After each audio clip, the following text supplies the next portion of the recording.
Hello everyone and welcome back to Psych 111. Today in this video I'm going to be giving my presentation.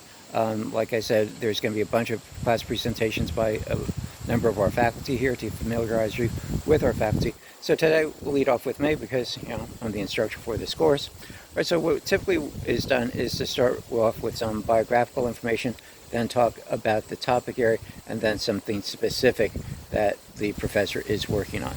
So I'll start off again, like I said, with my biographical information. It may help some of you, know that you're not alone in terms of, your path to becoming a psych major or what you're going to do after graduation. So basically, I went to undergraduate school at Lebanon Valley College in central Pennsylvania, just about 7 miles east of Hershey. So sometimes we would wake up in the morning and get the great smell of chocolate wafting through campus. But the reason I went to Lebanon Valley College is that they had a great actuarial science program. And you're probably saying, well, what's actuarial science? Basically, it's a bunch of calculus, math, and figuring out probabilities for insurance companies. I did that for 2 years and realized I was terrible at it. Okay, it wasn't a big secret. I was struggling. And so after 2 years, I just threw in the towel and said, okay, I have to find another major.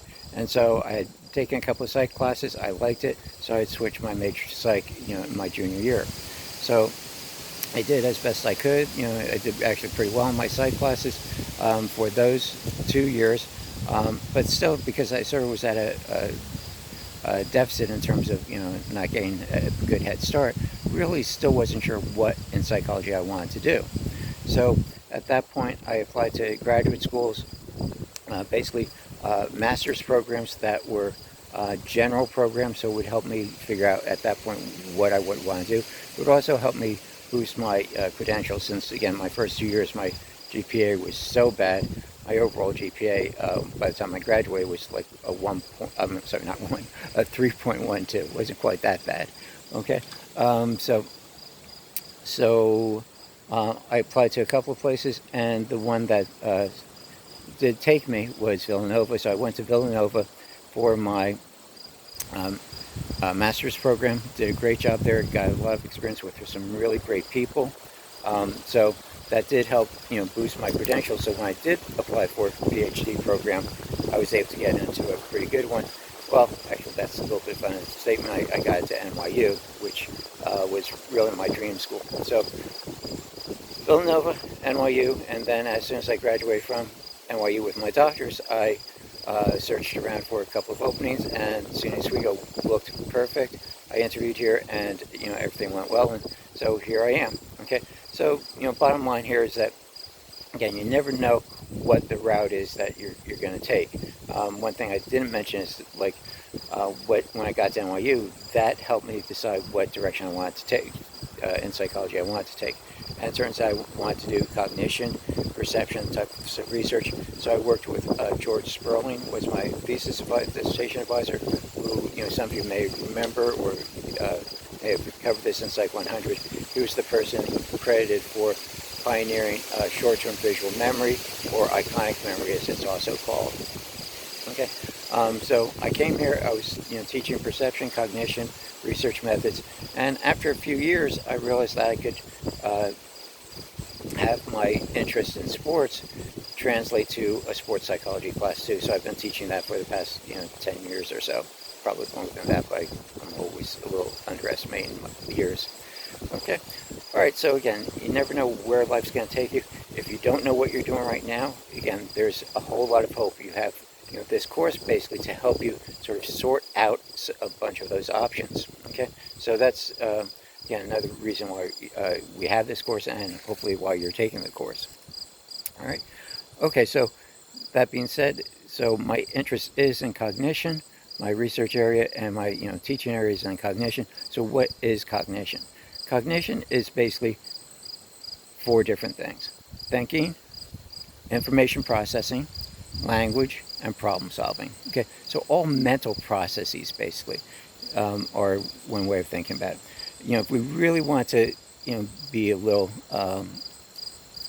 less strict about the definition, the boundaries, perception is also part of cognition. Okay, You're getting information from the environment through our sense organs, so you're processing that information as it goes. Okay, but generally, when you talk about cognition, the way it's laid out in intro psych books, it's again those big four: thinking, information processing, language, and problem solving. Okay, so again, what I do want to do is talk through a little bit about the chapter that I wrote on cognition and sportsmanship or sportspersonship. Basically, one reason I assigned that is because it gives you a sense of how my interest in sports psychology occurred or has developed. Second thing is I wrote it for a general audience, so hopefully it's nothing that's going to be very hard for any of you to read. Again, like I said in the last video, even if you don't have a strong interest in sport, you should be able to read through it and get a sense of how these things could apply to your daily life. All right, so basically in that chapter I did lead off with what cognition is. So if you didn't really know what cognition was, that gives you a good sense of what cognitive psychology is. Okay, like I said, those big four are the pillars essentially of cognition. Okay, so in the chapter I start off with 4 different incidents that did happen in the sports world over the past 10 years or so. Okay, some instances where there was good sportsmanship and some instances that there wasn't, but each of these could have been explained by what's known as cognitive control strategies. Okay, so cognition, cognitive control is the big thing here. Right. So one thing about cognition is it's not just basic research, it's that it can be applied so well in our daily lives. So one of the things that I talked about mostly in that chapter was the idea of if you have a very stressful situation. Again, this is how you can think about it in your daily life as well. It doesn't have to be a sports situation. If you excuse me, if you think of any stressful situation that you've been in, maybe you may have felt like a hint of road rage at some point. That would be an acute stressor, okay, where if you don't control your emotions or you don't control the situation, it could be very, very bad. Okay. So how can we control our thoughts and actions? Okay, so one of the major ways of doing this is what's known as the COPE strategy, as I've listed in the chapter. COPE is the acronym for the steps that you would take in the face of these acute stressors. So C is to control your emotions. Okay, so at that point, you would then take a deep breath. I know it sounds a little cliche, but you want to get your physiological activities under control. Whenever you're in a stressful situation, the physio stuff is going to occur. Your heartbeat's going to increase. Your breathing rate's going to increase. Your muscle tension increases. Okay, your thoughts actually start racing more. Okay, so what you want to do at that point is to control your emotions. Take a deep breath. I know it sounds cliche, but it does work. Okay, start calming yourself down physiologically. Okay, the O stands for organize your thoughts. That is, when you're in that situation, you're probably thinking, I can't stand this. I hate the other person that's causing me this stress. Well, those aren't really good emotions to have, or cognitions to have. Okay, you want to start thinking about, all right, that's not what I want to think about.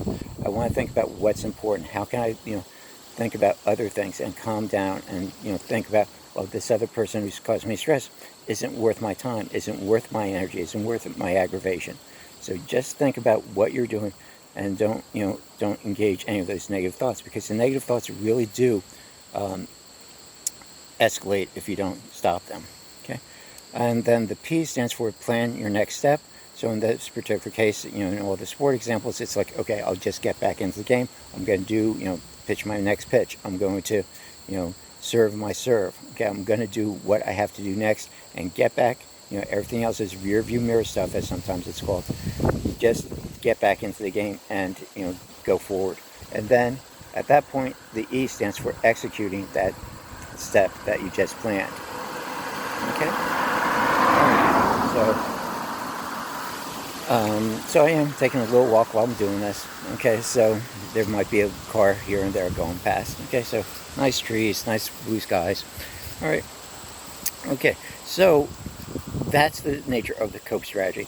Now, when I talked about negative thoughts escalating, that also involves the 3 different cognitive control strategies that I have listed in chapter 2. Things like thought stopping.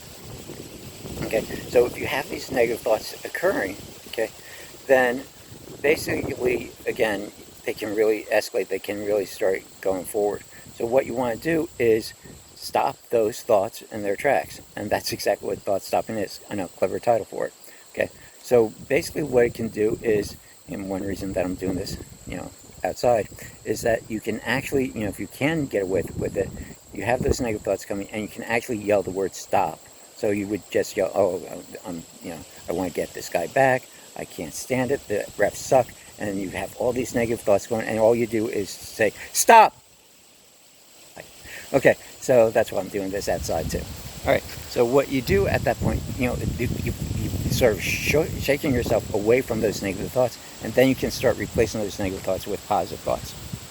All right. Second strategy along these lines is what's known as framing or reframing. You take the information that you have, but you just transfer it into a phrase, a situation that's more beneficial to you.